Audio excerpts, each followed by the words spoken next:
책상 옆 3단 서랍. 첫 번째, 두 번째 칸은 자주 쓰는 물건을 넣어두지만 손이 제일 닿지 않는 세 번째 서랍에는 무엇이 들어있나요? 꼭 필요한 것은 아니지만 꺼내보고 싶은 것들을 이야기합니다. 세 번째 서랍 한번 열어볼게요. 안녕하세요. 안녕하세요. 잘 지내셨겠죠? 그럼요. 저번 주에 올라간 거 들어보셨다고 했나요, 혹시? 네, 들어봤는데 네. 1시간짜리 듣는데 1시간도 아니지, 한 40분 듣는데 너무 힘들었어요. 왜?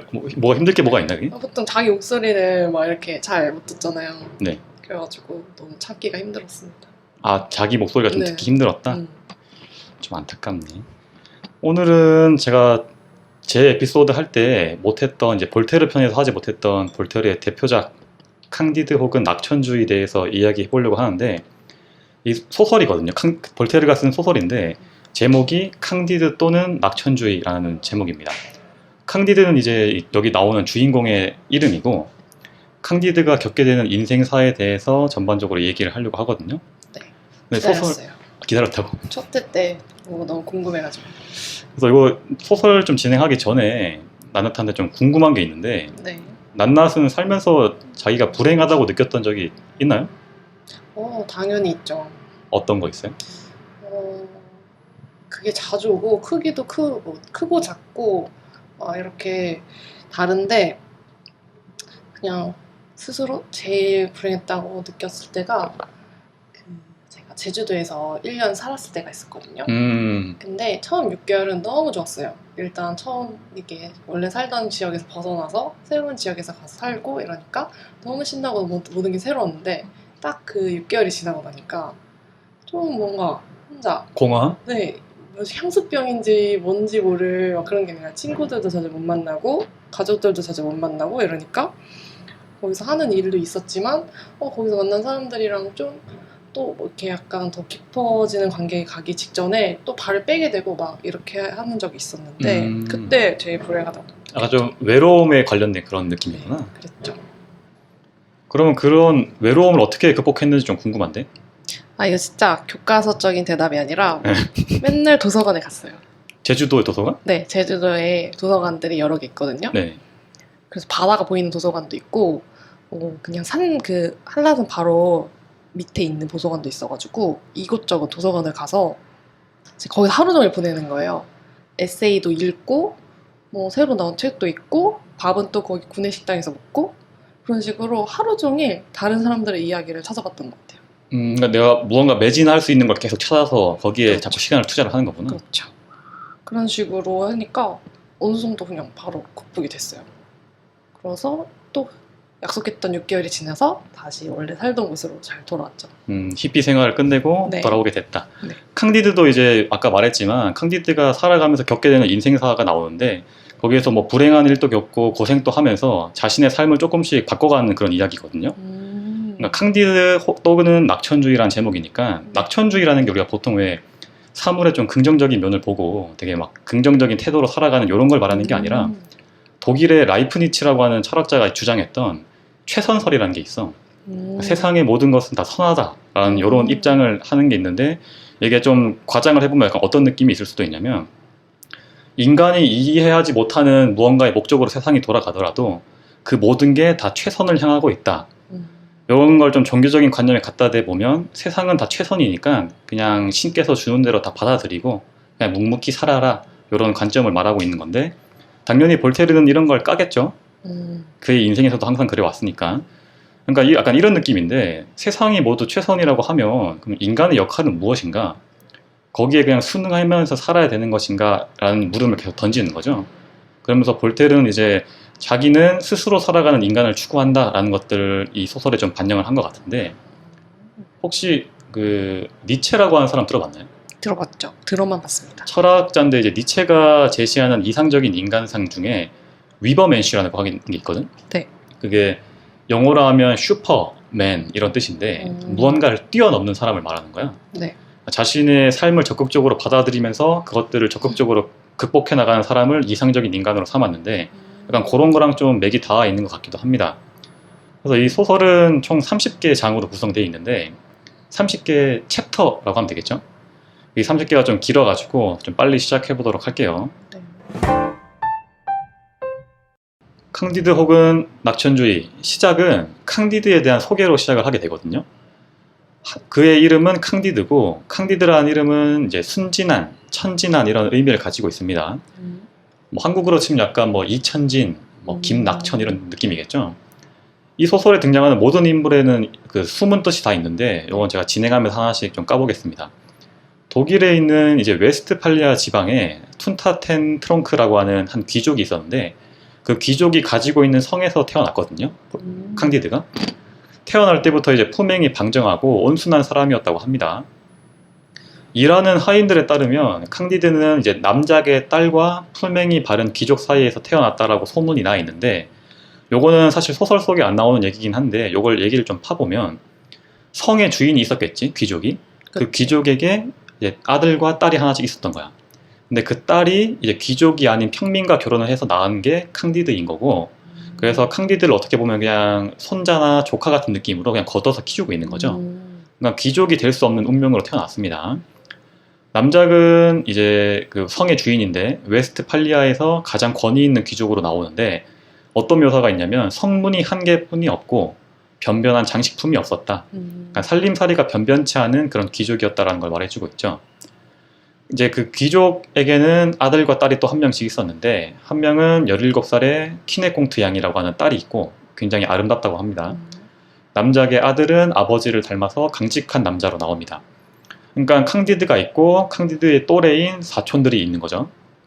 그리고 이 키네공트를 캉디드가 사랑하게 되는데, 이 세 명을 가르치는 판글로스라고 하는 교사가 또 나와요. 선생님이죠. 판글로스는 이제 그리스어로 이제 모든 것을 설명할 수 있는 박사, 약간 이런 느낌이 있습니다. 박학다식한 사람으로 나오고, 이 사람이 이제 캉디드랑 키네공트랑 이 오빠에게 어떻게 가르치냐면, 세상은 원인 없는 결과가 없고 모든 것이 최선의 상태로 이루어져 있어 라고 가르치는 거지. 그러니까 볼테르가 까고 싶어하는 라이프니츠를 대변하는 캐릭터로 나옵니다. 모든 것은 선이라고 해서는 안 되고 모든 것은 최선이다 라고 계속 가르치고 있는 거죠. 캉디드는 이제 말 그대로 순진한 사람이니까 이 말을 자꾸 믿고 따르고 배우면서 커가는데, 캉디드의 인생에서 제일 큰 행복은 남작의 성에서 태어난 거고, 두 번째 행복은 퀴네공트향을 만난 거고, 세 번째 행복은 이런 판 선생님에게 가르침을 받을 수 있었다는 게 자신에게 가장 큰 행복이라고 말합니다. 어느 날 이제 퀴네공트가 숲을 좀 산책을 하고 있었는데, 그 숲에서 이제 판글로스 선생이랑 그 어머니의 시녀였던 몸종이었던 파케트라고 하는 여자가 있거든요. 네. 그 두 명이 이제 애인이었는데 이렇게 성관계하는 장면을 보게 돼요. 그러니까 어린 나이에 그거 봤으니까 약간 뭐 두근대기도 하고 좀 충격을 받았겠지. 그래서 성에 돌아오면서 갑자기 돌아오는 와중에 캉디드를 만나게 돼. 근데 캉디드는 원래 이제 키네공트를 좋아하고 있었고, 키네공트도 자신의 마음을 모르다가 그 장면을 보고 이제 보는 순간 자신의 감정을 확인을 하고 둘이 키스를 하게 되거든요. 근데 그 장면을 이제 아버지였던 남작 귀족이 보고 캉디드를 쫓아내게 됩니다. 뭐라고 하냐면 왜? 감히 거둬들였는데 내 그쪽 같은 딸을. 그치. 어디 내 딸을 너같이 쳐하는 것이 이렇게 뽀뽀를 하냐라고 하면서, 이래야 이야기가 시작되지. 갈등의 시작인 거죠. 그래서 캉디드한테 뭐라 그러냐면, 너는 고귀한 정도를 71까지밖에 증명하지 못한 놈인데 내 딸은 고귀한 정도가 72나 된다. 이게 뭐라냐면 약간 그 숫자놀이 같은 건데, 엄마랑 아빠랑 둘 다 귀족이고 내가 태어나면 내 고귀한 정도가 3 정도 되는 거예요. 그러니까 위에 조상 대대로 귀족이 있었는데 어딘가에서 끊겨서 71밖에 안 됐다는 얘기를 하는 거고, 자기 딸은 72가 된다는 얘기죠. 약간 귀족의 허황된 그런 면을 보여주고 있습니다. 그래서 성에 다시 돌아갈 수 없어가지고 막 방황을 하다가 다음날 이웃 마을로 출발하게 돼요. 떠나야 되니까. 그래서 돈도 없지 굶주려가지고 술집 앞에 가만히 서성이고 있는데, 파란 옷을 입은 남자들이 갑자기 찾아와가지고 정중하게 점심 식사를 대접합니다. 여기서 파란 옷을 입었다라는 게 뭘 말하는 거냐면 군인이라는 걸 말하는 거거든요. 군인들이 와가지고 저희가 대접할게요 라고 하니까 캉디드는 이런 생각을 해요.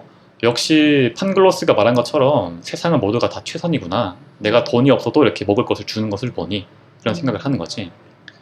그래서 이제 갑자기 저희가 대접하겠습니다라고 하면서 식사를 막 대접하는데, 이 군인이 뜬금없이 이런 말을 합니다.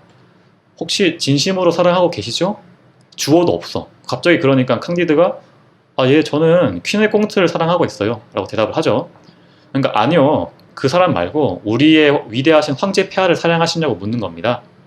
그러니까 칸디드가 아니요, 저는 황제를 한 번도 뵌 적이 없는데요 라고 하니까 이 군인이 위대하신 분이니까 그분을 위해서 건배를 하시죠라고 하면서 건배를 짠 하는 순간에 이제 왼쪽에 자막이 뜨는 거죠. 이제 계약이 성사되었습니다라고 하면서 수갑을 채워가지고 군대로 끌고 갑니다. 그러니까 이게 깝치네. 당시에 이제 전쟁이 만연하다 보니까 길거리에 돌아다니는 남자들 그냥 다 데리고 징병을 해가는 거야. 그러니까 술 한잔 사주고 이제 군인으로 입대하게 되는 거죠. 그래서 막 군사 훈련을 시작하게 되는데 나름 재능이 있었나 봐. 그래서 캉디드가 굉장히 좀 뛰어난 솜씨를 보이면서 좀 적응을 하는데 그런 강압적인 분위기엔 적응을 못 해가지고 계속 방황을 합니다. 그러다가 이제 어느 봄날이 시간이 흘러서 돼가지고 이 창밖을 보니까 막 꽃도 피어있고 하니까 막 꽃놀이도 가고 싶고 그럴 거 아닙니까? 그래가지고 꽃놀이. 한강에 벚꽃을 보러 가야겠다라고 다짐을 하면서 탈영을 하는데 바로 붙잡혀요. 그래가지고 이제 군사재판에 회부가 돼가지고 너 총 맞고 사형당할래? 아니면 그냥 채찍 맞을래? 이렇게 물어보는 거지. 그럼 당연히 채찍 맞겠죠? 네. 그러니까 선생님이 이제 학생들한테 너 몇 대 맞을래? 하는 거 비슷한 느낌인데 저희 같으면 뭐 한 대 맞겠습니다라고 했겠지만 캉디디는 되게 순진했기 때문에 저 한 30대 맞겠습니다 라고 얘기를 해. 그래서 30대를 맞았는데 그게 끝나지 않고 수천 대를 계속 맞게 되거든요. 형이 안 끝나는 거지. 그래서 그냥 죽여주세요 라고 하는데 계속 못 버티고 막 죽여달라고 하다가 갑자기 지나가던 왕이 있었어. 그러니까 왕이 그때 그 주위를 행차하다가 그 소리를 딱 듣고 무슨 일이냐라고 물어봤겠죠. 그래서 탈영했던 군인을 지금 처형하고 있습니다 라고 하니까 그냥 한번 봐줘라 라고 해서 겨우겨우 풀려나가지고 치료를 받고 다시 전쟁터로 끌려가게 됩니다. 그래서 눈앞에서 이제 이 순진한 청년 앞에서 막 수만 명의 사람들이 죽으니까 어떻게 할지를 몰라가지고 막 몸을 숨기고 있거든. 근데 몸을 숨기다가 이상한 광경을 보는데 A랑 B랑 막 전쟁을 하고 있는데 A 진영에서도 막 자기들이 이겼다고 막 박수치고 막 노래를 부르고 B 진영에서도 우리가 이겼다 역시 신 우리 편이야 라고 하면서 막 노래를 부르는 걸 보게 돼. 이게 뭐냐면 당시에 전쟁터에서 약간 보이던 약간 심리전? 허세 같은 건데 싸움. 서로 자기가 이겼다라고 막 허세를 부리고 있는 거죠. 그래서 이런 광경을 보면서 이웃 마을로 도망가게 됩니다. 도망가면서 이제 막 주위에 시체가 널브러져 있고 이런 걸 보다 보니까 도저히 못 참겠어가지고 결국에는 국경을 넘어서 도망가기로 결심합니다. 캉디드가 독일에서부터 시작을 해가지고 유럽 전체를 떠돌고 막 아메리카 대륙까지 계속 도망가게 되거든요. 그래서 도망치면서도 이제 가슴에는 웅대한 꿈을 품고 있어요. 그 웅대한 꿈은 바로 퀸의 꽁티앙을 절대 잊지 않겠다. 언젠가 사랑을 완성하겠다라는 꿈을 가지고 약간 나루토에 나오는 약간 탈주 닌자처럼 도망을 막 시작하는 거지. 그래서 네덜란드에 도착을 합니다. 도착을 해가지고 막 동냥을 하고 구걸을 하고 하는데 사람들이 다 무시해요. 그러다가 이제 그 광장에서 한 개신교 목사님이 연설을 하는 것을 보고 종교인이니까 좀 자비를 베풀지 않을까 싶어가지고 찾아갑니다. 그래서 그 신부님이 물어요. 넌 여기에 뭐하러 왔니? 라고 물으니까 저는 세상의 최선의 상태에 이끌려 여기까지 왔습니다 라고 하니까 이 목사님이 그러면 너는 교황이 기독교의 적이라고 생각을 하니? 라고 물어보거든요. 네. 그러니까 당시가 구교랑 신교, 이 카톨릭이랑 개신교가 막 갈등을 겪던 시기다 보니까 가톨릭은 어떤 입장이었냐면 교황의 권위를 내세우고 자꾸 사람들을 자기 주위로 몰아오르려고 하는 거고 개신교는 이제 거기서부터 탈피를 해가지고 우리가 믿는 것은 하나님의 말씀밖에 없어. 오직 성경뿐이다 라고 하면서 이제 성경을 믿게 되면서 이제 쉽게 말하면 교황이 우리들의 적이냐고 물어보는 거야. 그러니까 캉디드가 아니 그건 모르겠고 그냥 빵이나 좀 주세요 라고 하니까 잘해야지. 쫓겨나겠죠. 쫓겨날 때 이제 자크라고 하는 주위에 지나가는 사람이 데려와가지고 캉디드를 잘 먹이고 씻기고 이제 알바도 막 소개시켜줘가지고 어느 정도 먹고 살만하게 됩니다. 그러니까 당연히 캉디드는 또 역시 판 선생님 말씀이 맞았어 라고 생각을 하겠죠. 그리고 다음날에 이제 산책을 하다가 한 더러운 거지를 만나게 되는데 여기까지 좀 중간 정리를 해보면 캉디드라고 하는 주인공이 있었고 퀴네꽁트라고 하는 귀족을 사랑하다가 쫓겨난 거죠. 그러다가 여기저기 떠돌다가 전쟁터에서 이제 도망쳐 나와가지고 네덜란드까지 왔는데 네덜란드에서 자크라고 하는 까메오를 잠깐 만나게 된 겁니다. 그리고 그 까메오 덕분에 먹고 살만해지면서 산책을 하다가 거지를 만나게 되는 거죠. 그래서 그 거지에게 돈을 주면서 열심히 사세요 하고 떠나려고 하는데 갑자기 거지가 손목을 딱 잡아. 야 나야 나 몰라? 라고 하니까 자세히 보니까 판글로스 선생님인 거야 거지가. 그래서 아니 어쩌다가 여기 계십니까? 라고 물어보니까 사실은 네가 쫓겨나자마자 성에 적군들이 쳐들어와가지고 성의 사람들을 다 죽여버렸어. 그러니까 당연히 캉디드는 그럼 퀸의 꽁트향은 어떻게 됐나요? 이렇게 묻겠죠. 당연하죠. 그녀도 죽었어 라고 대답을 합니다. 그러고는 이제 갑자기 자기 이야기를 뜬금없이 시작을 하는데 그 판글로스의 애인이었던 파게트 기억나시죠? 네. 그 시녀 하녀였던 파게트랑 이제 이렇게 사랑을 했는데 그녀가 성병에 걸려 있어가지고 나도 그녀에게서 성병이 옮았어. 파게트는 이것을 저기 수도사에게서 옮겨왔다고 하는데 당시에 그 수도원에서는 그 동성애가 굉장히 만연했다고 하는데 거기서 막 성병이 막 돌았나 봐. 그래서 나는 지금 성병에 걸려 죽기 직전이다. 나는 이제 가야 될 것 같아 라고 하니까 캉디드가 못 참고 제가 좀 도와드릴게요 해가지고 아까 그 자크 기억나죠? 네. 자크한테 데리고 가서 치료를 해달라고 합니다. 그래서 어떻게 치료를 했는데 그 후유증으로 눈이랑 귀 한쪽이 잘리게 돼요. 도려내는 거죠. 그래서 자크가 이제 이 사람을 가만히 보니까 좀 똑똑하고 하니까 이제 회계 사이를 맡겨가지고 자크랑 판글로스랑 캉디드랑 함께 리스본, 포르투갈인데 이쪽으로 배를 타고 출장을 가게 됩니다. 배에 타자마자 갑자기 폭풍이 와가지고 배가 막 난파당하기 직전이야. 근데 그때 자크가 배 위에서 막 일을 하다가 그 선원이랑 싸움이 생기거든요. 네. 그래서 막 네가 잘났니 내가 잘났니 하다가 그때 선원이 갑자기 삐끗해가지고 바다에 빠질 뻔해. 그거를 자크가 겨우겨우 구해내는데 구해내자마자 또 배가 흔들려가지고 자크가 빠집니다. 근데 선원은 그걸 무시하고 자기 목숨만 보존을 해요. 그거를 보고 이제 캉디드가 내가 구해야겠다라고 하는 순간에 배가 완전히 부서지면서 해변가로 떠밀려 나게 됩니다. 그래서 자크의 죽음을 애도하면서 이제 도시에 들어가게 되는데 자크는 죽었나요? 덕분 죽어버렸어요 여기서. 그러니까 까메오라고 했잖아. 잠깐 등장하고 죽습니다. 죽고 난 다음에 이제 갑자기 지진이 발생을 해가지고 막 건물들이 무너지고 사람들이 막 죽게 되거든요. 이게 뭐냐면 볼테르가 실제로 살았던 시대 1755년에 리스본 대지진이 있었는데 그걸 소설 속에 투영을 한 겁니다. 그래서 수만 명이 죽고 하는데 갑자기 저 멀리서 선원들이 막 기뻐하면서 환호성을 막 부르는 거야. 그래서 아니 캉디드가 무슨 일입니까? 라고 하니까 여기 사람들이 많이 죽어 있으니까 시체를 뒤지면 돈이 많이 벌지 않을까요? 라고 하면서 막 좋아하는 거지. 그러니까 캉디드가 그럼 니들이 인간이냐? 라고 하니까 선원들이 콧방귀를 끼면서 야, 뭐 인간은 원래 이런 거야 라고 하면서 막 훔치러 들어갑니다. 캉디드는 이제 다음날 이제 일어나가지고 구호 활동을 하는 사람들이랑 함께 식사를 하게 되는데 판글로스가 갑자기 또 헛소리를 합니다.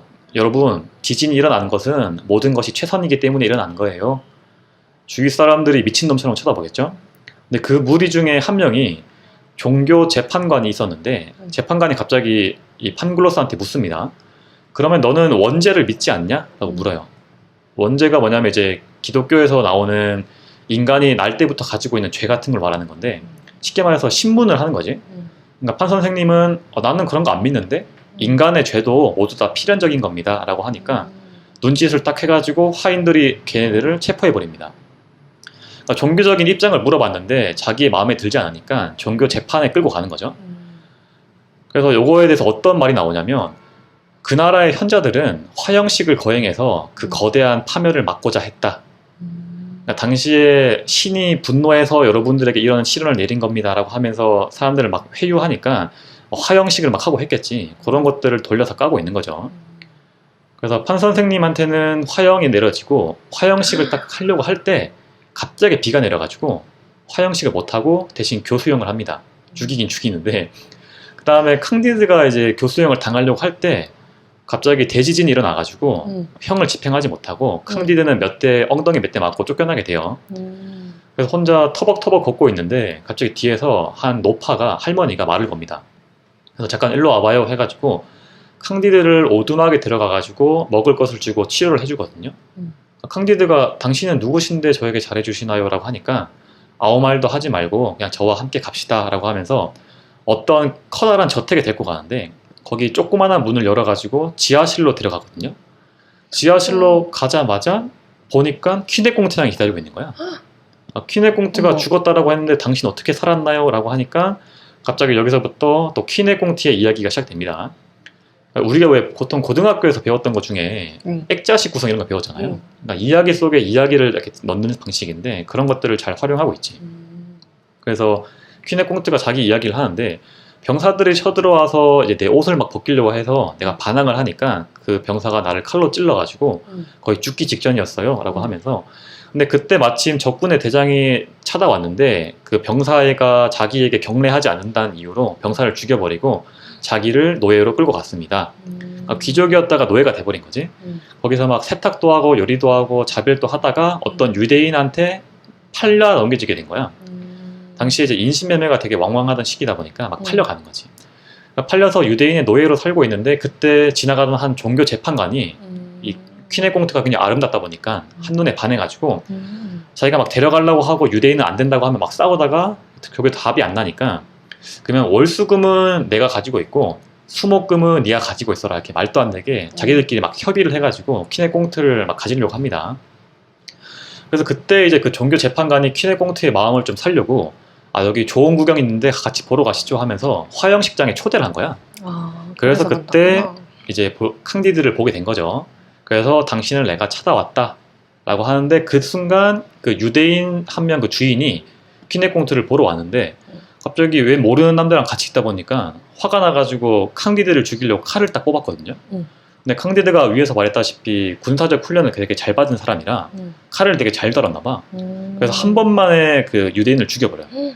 근데 자기도 그래. 순박한 청년이 사람을 죽일 줄 몰랐는데 갑자기 사람이 죽게 되니까 막 멘붕에 빠져가지고 어쩌지 하는 순간에 갑자기 두 번째 주인이었던 재판관이 쳐다보거든. 재판관은 이 상황이 뭔지도 모르는 상황에서 캉디드가 또 칼로 찔러가지고 또 죽여버립니다. 한순간에 이제 2킬을 해버린 거지. 그래서 멘붕에 빠져가지고 있으니까 노파가 여기서 있어봤자 어차피 뿌잡히니까 우리 도망갑시다 해가지고 노파랑 퀸의 꽁트랑 캉디드랑 세 명이서 말이랑 보석을 훔쳐서 도망치게 됩니다. 그래서 세 명이 도망을 치면서 한 여관에 묵게 되는데 아까 도망칠 때 말이랑 보석을 훔쳤다고 했잖아요. 근데 그 보석을 도둑맞게 돼. 그걸 또 돈이 한 푼도 안 남았으니까 어쩔 수 없이 말을 한 마리 팔아가지고 여비를 하는데 노파는 어떻게 따라오게 되냐면 노파의 엉덩이가 한쪽이 잘려 있는 거야. 그 이야기가 나중에 나올 텐데 어쨌든 나는 엉덩이가 한쪽밖에 없으니까 그냥 아가씨 뒤에 따라 탈게요 라고 하면서 세 명이서 도망치게 됩니다. 게다가 이제 스페인까지 오게 되는데 당시에 스페인이 전쟁 준비를 하고 있던 참이라서 거기 가가지고 잘 됐다 싶어서 캉디드가 자기가 가지고 있던 군사적인 지식을 가르치면서 보병부대의 지휘관이 돼요. 그래서 전쟁터로 떠나게 됩니다. 함께 배에 올라가지고 떠나게 되는데 그 배에서 캉디드는 뭐라 그러냐면 아 그래도 퀸의 꽁트양을 만났으니까 역시 세상이 최선입니다 라고 하고 퀸의 꽁트양은 아 제가 좀 겪은 일들을 보니까 그건 아닌 것 같아요. 그때 갑자기 노파가 끼어들면서 니들이 나이가 얼마인데 벌써 그런 얘기를 하냐 니들이 그럴 짬이냐 라고 하는 거지. 그래가지고 퀸의 꽁트가 화나가지고 당신이 뭘 알아요? 라고 하니까 이때부터 노파의 불행 배틀이 시작됩니다. 그러니까 랩 배틀처럼 누가 더 불행한가에 대해서 시작을 하게 되는데 또 액자식 구성으로 노파 이야기가 또 시작되죠. 노파는 자신의 이야기를 하는데 나는 교황과 어느 나라 공주의 딸이었다. 그러니까 교황과 공주님이 결혼해서 낳은 딸이었단 말이죠. 그러니까 당신들이 살던 웨스트팔리아 성은 내가 살던 성의 마구간밖에 안 될 거야. 굉장히 부유했다라는 걸 말하는 거지. 그래서 궁전에서 열심히 살다가 이제 혼기가 와가지고 한 남자와 결혼하게 되는데 그 남자의 애인이었던 사람이 앙심을 품고 이 남자를 독살하게 됩니다. 갑자기 한술아침에 남편이 없어진 거지. 그래서 슬퍼하고 있으니까 엄마가 이제 나한테 와가지고 딸아 슬퍼하지 말고 저기 엄마 별장 30개 중에 한 개에 놀러 가가지고 좀 쉬다 오자 라고 하면서 배에 올라타게 됩니다. 근데 배에 올라타자마자 해적들이 와가지고 체포돼요. 해적들한테. 그래서 어떤 장면이 있냐면 사람들을 일자로 쭉 세워두고 그 똥꼬에다가 손가락을 넣는 장면이 나오거든. 그러니까 이게 당시에 어떤 거냐면 해적들한테 잡히면 보석 같은 걸 다 뺏기니까 그걸 그냥 삼키거나 아니면 이제 똥꼬에 그 보관을 하게 되니까 그것들을 이제 찾기 위해서 막 그런 장면이 막 묘사가 나옵니다. 당시에는 실제로 그랬다고 해요. 그래서 어쨌든 그렇게 하다가 노예로 팔려가지고 아프리카까지 팔려가게 되거든요. 그래서 아프리카에서 배에 내리자마자 당시에 거기도 전쟁 중이었어. 갑자기 전쟁을 하고 있으니까 적군들이 막 쳐들어와가지고 막 죽이려고 하는 거죠. 근데 그 와중에도 어떤 장면이 나오냐면 서로 A와 B가 서로 치고받고 싸우는 와중에도 신에게 올리는 기도 5번은 잘 지키더라. 그러니까 막 서로 막 칼로 찔러 죽이고 있는데 갑자기 종이 땡땡 울리면서 자 여러분 지금 기도하실 시간입니다. 칼 내려놓으세요. 칼 다 내려놓고 기도한 다음에 아멘 하고 이제 다시 싸우겠습니다. 다시 싸우는 거지. 어떤 종교의 의식에 치중하는 그런 것들도 비꼬고 있는 거죠.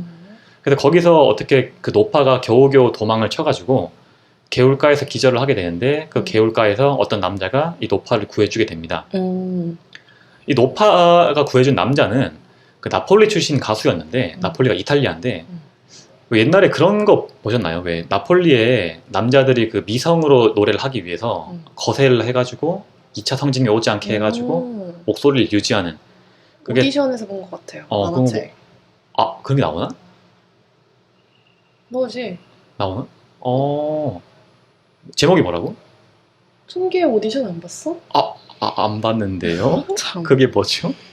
어쨌든 당시에는 그런 게 되게 성행했다고 해요. 그래서 자기가 살고 있는 곳에서는 해마다 한 2, 3천 명의 남자가 미성을 얻기 위해서 거세를 합니다.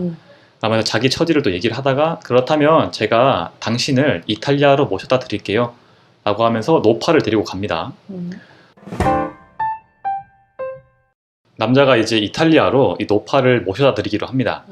근데 모셔다 드리기로 말만 해놓고 다시 또 노예로 팔아버려요. 그래가지고 어떤 군대에 또 노예로 팔려가게 되는데 거기가 이미 형세가 좀 기울어가지고 패배 직전에 군대에 팔려가게 된 거야.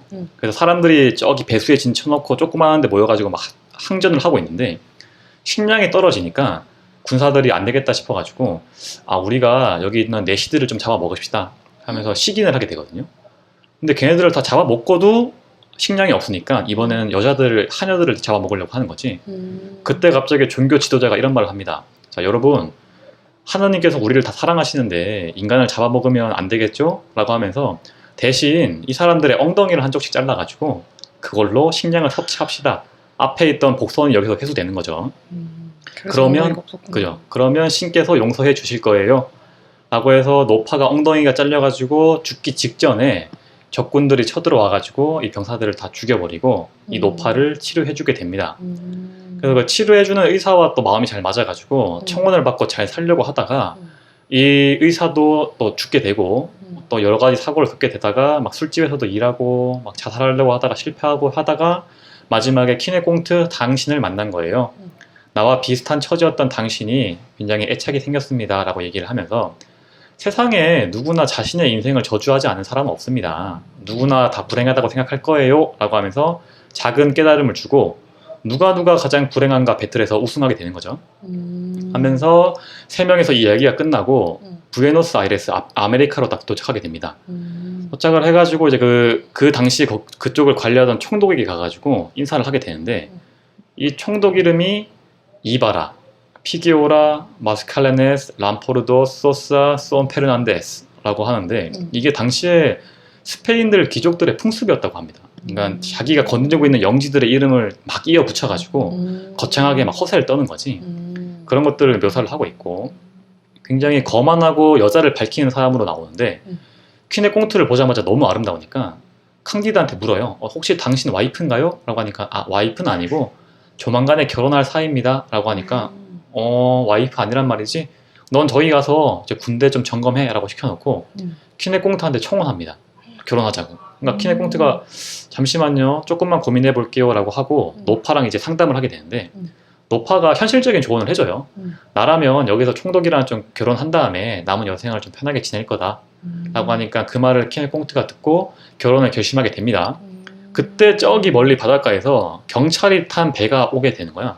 아까 해경이 오게 되는 거지. 그러면서 무슨 일인가 하고 봤더니 아까 캉디드가 도망칠 때 사람을 2명 찔러 죽였잖아. 그래서 캉디드를 쫓아온 겁니다. 그래서 캉디드가 놀라가지고 키네공트한테 가가지고 우리 도망쳐야 돼요 라고 하니까 키네공트가 저는 여기 총독님이 사랑해 주시니까 괜찮다. 혼자 가세요 라고 하고 캉디드가 혼자 도망치게 됩니다. 도망을 치다가 이제 남아있던 돈으로 하인을 한 명 고용하게 되는데 카캉보라고 하는 하인을 고용하게 돼요. 이 사람은 이제 주인을 굉장히 엄청 잘 따랐고 그래서 이 주인님한테 캉디드님 제가 안내할 테니까 제가 아는 곳으로 갑시다. 그곳에서 군사훈련을 하시는 일을 하시면 잘 먹고 잘 살 수 있을 거예요 라고 하면서 파라과이 남아메리카 대륙에 있는 곳인데 그쪽으로 모시고 가게 되는 거죠. 그러니까 카캉보가 어떤 말을 하냐면 거기에 계시는 신부님들은 굉장히 위대하신 분들입니다 라고 해서 캉디드가 왜? 라고 물으니까 지금 스페인이랑 포르투갈이랑 막 전쟁을 하고 있는데 스페인 사람이 포르투갈인을 죽으면 신부님들이 스페인 사람을 천국으로 보내주고 포르투갈인이 스페인 사람을 죽이면 포르투갈인을 천국으로 보내주십니다 라고 하면서 이것도 약간 돌려까고 있는 거죠. 괜히 감동이죠 라는 말을 하면서 카캉버가 도착을 해가지고 면접을 요청합니다. 그러니까 취직을 해야 되니까 면접관을 부르겠지. 면접관이 나와가지고 저는 스페인 사람과 말을 섞지 않아요 라고 하니까 카캉버가 저희 주인님은 독일 분이세요. 그러니까 제가 좀 면접을 보게 해주십시오 해가지고 면접을 보게 됩니다. 그래서 면접관이 물어봐요. 어디서 오셨나요? 라고 하니까 독일의 웨스트팔리아에서 왔습니다 라고 합니다. 면접관이 깜짝 놀래가지고 아니 나 기억 못하겠어? 라고 하니까 얼굴을 자세히 보니까 키네공트의 오빠를 다시 만나게 됩니다. 그래서 캉디드가 당신이 왜 여기 있나요? 라고 물으니까 오빠의 이야기가 시작되게 되는 거죠.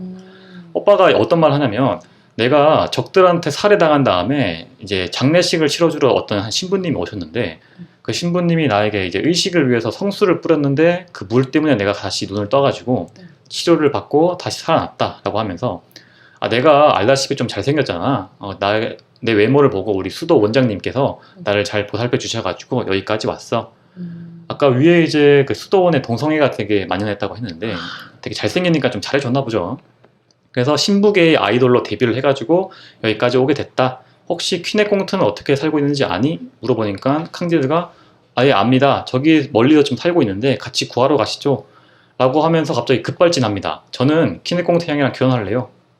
결혼하겠다고 하니까 오빠가 아니 어디 이런 귀족도 아닌 놈이 천한 놈이 내 동생이랑 결혼을 하려고 하냐라고 하면서 둘이 막 싸웁니다. 싸우다가 또 칼부림을 하게 되다가 또 오빠를 또 찔러 죽여요. 벌써 3킬 하게 되는 거지. 그래서 어떡하지 막 멘붕에 빠져 있으니까 카캉보가 좀 현실적인 사람이어가지고 일단은 도망칩시다 해가지고 그 오빠가 입고 있던 신부 복장의 옷을 캉디드한테 입힌 다음에 도망치게 됩니다. 그래서 국경을 넘어가지고 이제 초원에서 잠깐 쉬고 있는데 어딘가에서 여자들의 막 비명소리가 들리는 거야. 그래서 무슨 일이지 하고 보니까 여자들이 막 원숭이에게 쫓기고 있던 거예요. 그래서 이제 캉디드가 또 총도 갖고 있어가지고 총으로 빵 쏴가지고 원숭이들을 둘 다 죽여버립니다. 그래서 보니까 갑자기 아가씨들이 막 우는 거야 갑자기. 오열을 해가지고 캉디드가 놀라가지고 왜 저러지라고 하니까 카캉보가 세상에는 원숭이랑 사랑하는 여자도 있는 겁니다. 뭐 그렇게 놀라십니까? 라고 하는 거죠. 이게 좀 찾아보니까 당시에 원숭이나 이런 유인원들이랑 막 교배하는 이런 과학적인 지식에 좀 관심이 많았다고 하거든. 그런 걸 좀 이렇게 풍자하고 있는 것 같아. 어쨌든 세상에는 뭐 이런 일도 있는 거예요 라고 하니까 캉디드가 안 되겠다 우리 좀 도망쳐야겠다라고 하면서 숲속에 숨어가지고 밥을 먹고 잠을 자게 되는데 눈을 딱 뜨자마자 보니까 몸이 꽁꽁 묶여 있는 거야. 약간 걸리버 여행기의 오마주 같은 거죠. 그래서 딱 주위를 둘러보니까 오레옹족이라고 하는 원주민들이 둘러싸고 있는 겁니다. 오레옹이라는 건 프랑스어로 이제 귀가 크다라는 뜻인데 원주민들이 막 귀에다가 막 장식을 치렁치렁 막 달고 다니니까 귀가 축 늘어졌을 거 아니야. 약간 유비처럼. 그래서 그런 것들을 해가지고 오레옹족이라고 부르게 됩니다. 이 사람들은 이제 식인을 하는 문화를 가지고 있는데 그래서 얘네들이 이제 기독교인 복장을 입고 있다 보니까 신부님 옷을 이제 그 당시에 막 포교를 한다 해가지고 막 원주민들을 막 탄압하고 그랬잖아. 그러니까 얘네들이 이제 기독교인들을 싫어해가지고 우리는 기독교인을 잡아 먹을 거야 라고 막 노래를 부릅니다. 그러니까 카캉보가 그걸 듣고 있다가 잠시만요. 저희는 당신들의 친구입니다. 우리는 방금까지도 신부를 2명 죽이고 도망쳤어요. 라고 하니까 갑자기 이 오레옹족이 그러면 우리는 친구군요 하면서 성대하게 대접을 해주고 다시 또 여행을 할 수 있게 또 배웅을 해주게 됩니다. 그러면서 캉디드는 또 뭐라고 생각하냐면 역시 세상은 아름다워 최선이야. 정신 못 차린 거죠. 그치. 그래서 아메리카 위쪽으로 계속 올라가게 되는데 여행을 하다가 시간이 너무 많이 지나가지고 식량도 없고 너무 고생을 하다가 강가에 다다르게 되거든요. 강가에서 잠깐 쉬자고 하면서 이제 작은 배를 만들어가지고 그냥 강에 몸을 맡기게 돼. 한참 강을 타고 가다가 한 평지에 도착을 하게 되는데 주위를 둘러보니까 붉은색 양들이 수없이 펼쳐져 있고 아이들이 막 자유롭게 놀고 있는 도시가 있는 거지. 이게 뭐냐면 당시 아메리카 대륙에 있던 라마를 이제 뭔지 모르니까 붉은 양이라고 표시를 한 겁니다. 그러니까 라마인 거지 쉽게 말해서. 도시로 이제 들어가게 되는데 아이들이 공기놀이를 막 한참 하고 있습니다. 그 공기를 보니까 우리가 흔히 알던 그런 공기가 아니라 금과 보석으로 된 공기로 공기놀이를 막 하고 있는 거지. 그러니까 캉디드가 이걸 딱 보면서 얘네들은 어디 명문가 자제가 틀림없다 라고 생각을 하는데 애들이 갑자기 집에 딱 돌아갈 때 이 공기를 다 버리고 가는 거야. 캉디드가 놀래가지고 주워가지고 얘들아 이거 챙겨가야지 라고 하니까 왜 쓰레기를 저한테 주시나요? 라고 하면서 그래서 바닥에 내팽개쳐 버려버리는 거지. 그래서 쟤네들은 가정교육을 되게 잘 받아가지고 검소하구나 라고 생각을 하면서 가까운 집으로 들어가서 이제 배고프니까 음식을 좀 달라고 합니다.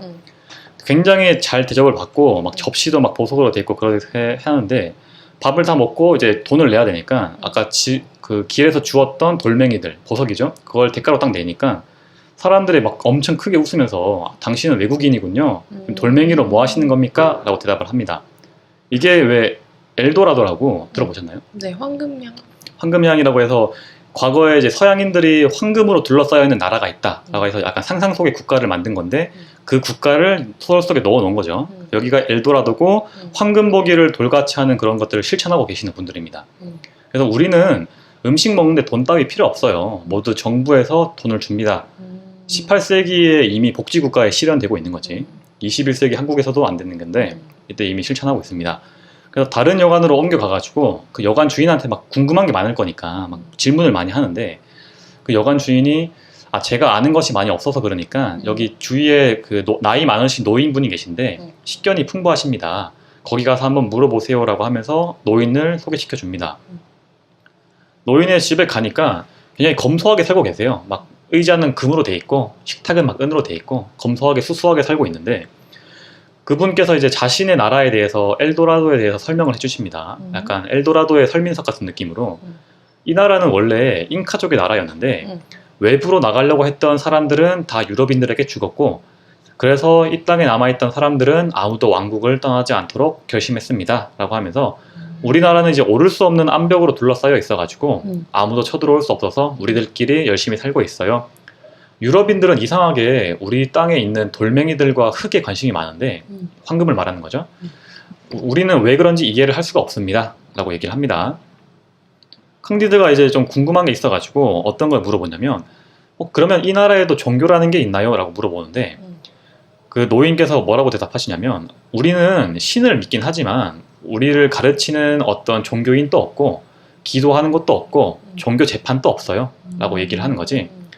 우리는 그저 현실에 감사하면서 살 뿐입니다. 라고 얘기를 합니다.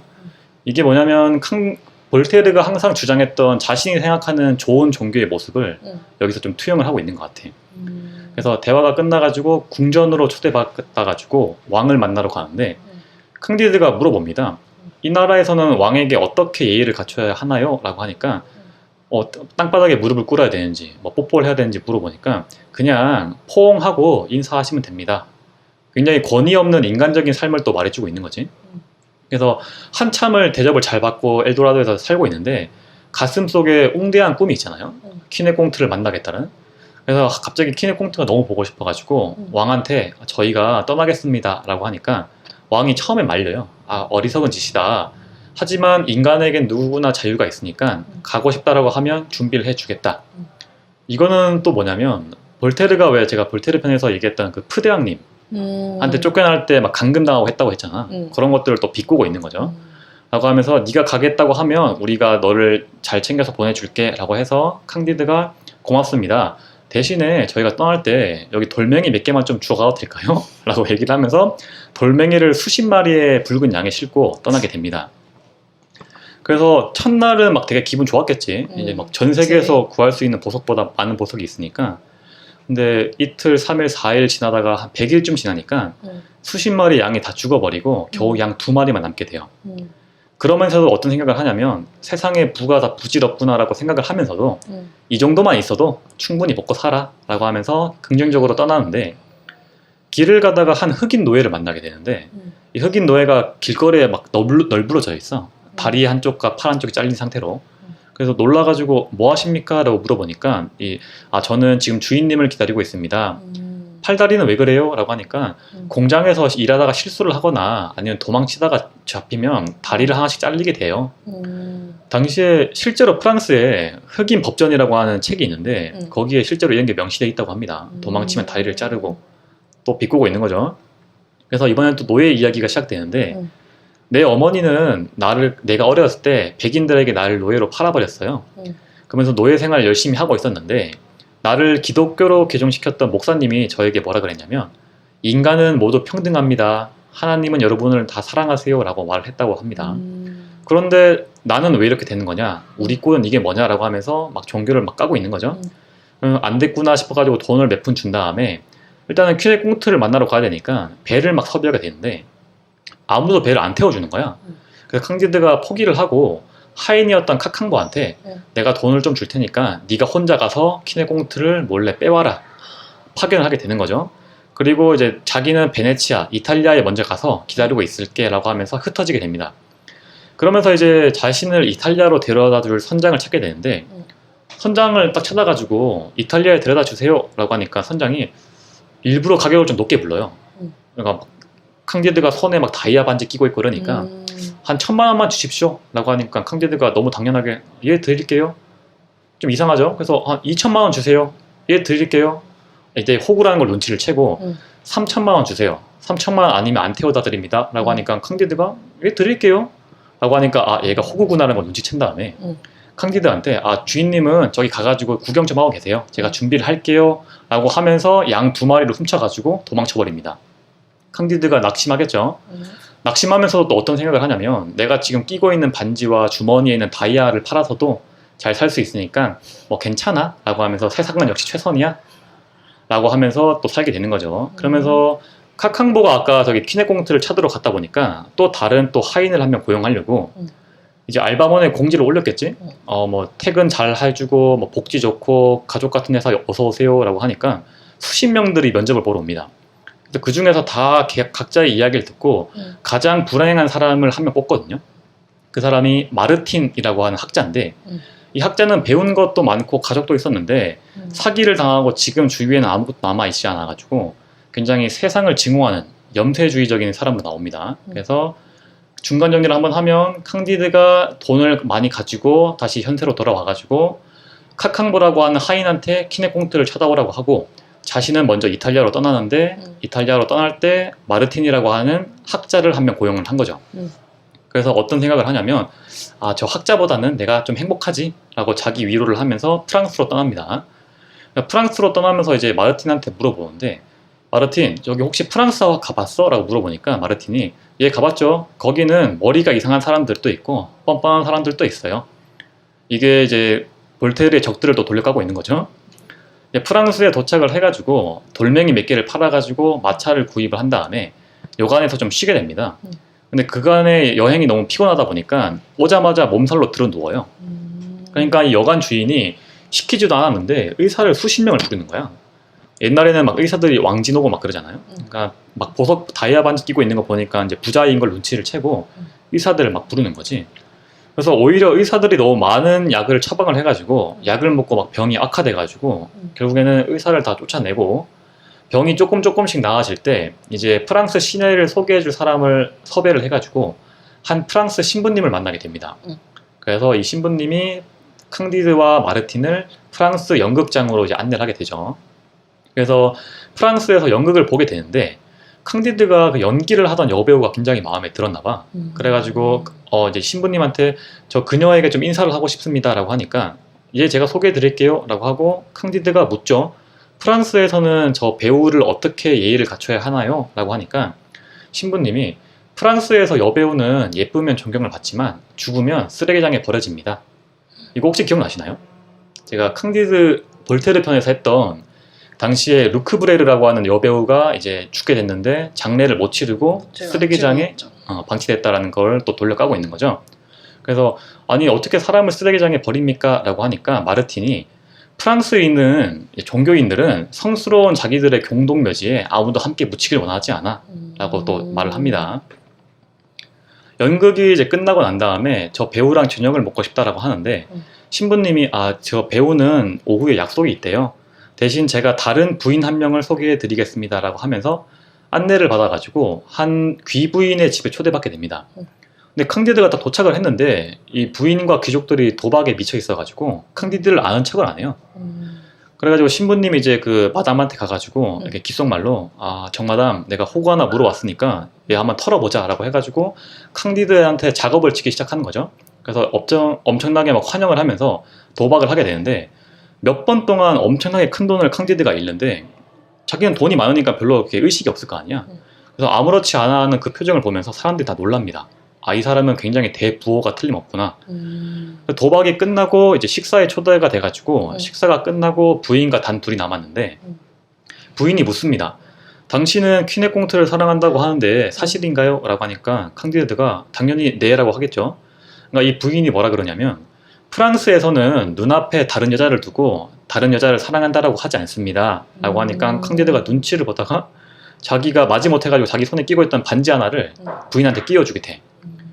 이거를 보고 있던 신부님의 심경을 서술을 좀 해보면 분명히 호구 하나 물고 와가지고 정마담이랑 같이 털기로 했는데 자기한테는 떨어지는 게 없고 자꾸 정마담만 약간 이득을 보니까 자기가 안 되겠다 싶어가지고 캉디드를 빼내옵니다.